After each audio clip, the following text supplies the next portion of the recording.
Native American students are discriminated based upon their race.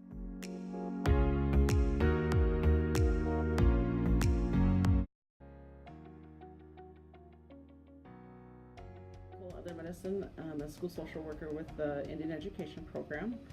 I'm an enrolled member of the Leech Lake Band of Ojibwe. So I go into schools and I work with specifically Native American students and provide them with support in order to reach their goals on their IEP and to advocate for them within the schools and also advocate for families when services are needed. Things like we don't discuss often enough is historical trauma. So how that, with Native Americans in the past were taken away from their homes and placed in boarding schools. And within boarding schools there was a lot of abuse, both physical and sexual abuse and emotional abuse happening.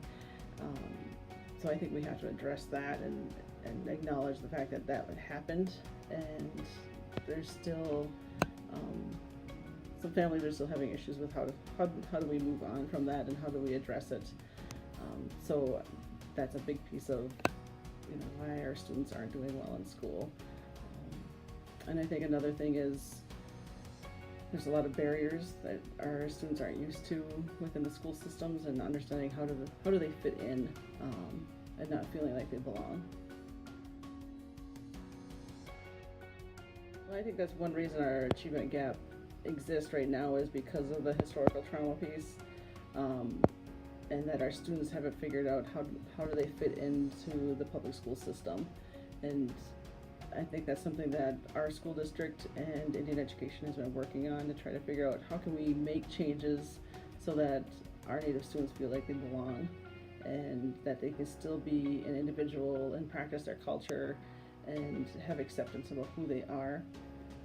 So we're working on that, but I think there's still a lot of things that need to be taken care of, and our students run into barriers every day around attendance, coming to school, asking teachers for support, who can they go to. They don't see, I'm only in the school every so often because I help cover half of the district, and so students don't get to see people like themselves very often within buildings, and so I think that's an important piece of it too. I know we just got our data back from 2018 graduation rates.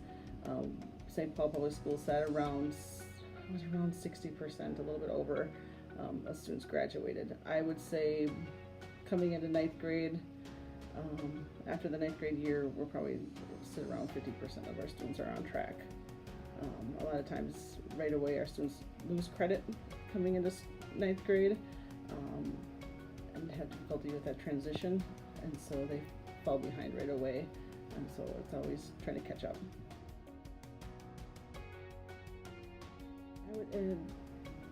Because right now we're doing a program called Braided Journeys at 2 of our schools within the district.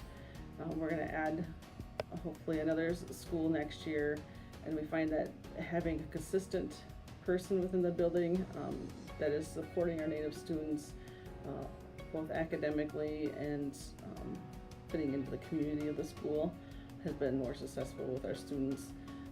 So knowing that they have their space to go to, they know that person is there on a daily basis, and that person can connect them to other resources within the building, that's shown improvement academically.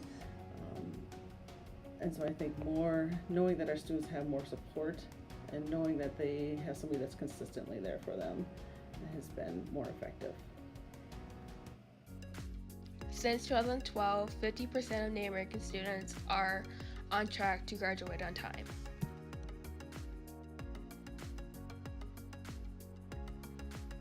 Since 2012 to 2018, Native American students have the highest dropout rates in St. Paul Public Schools.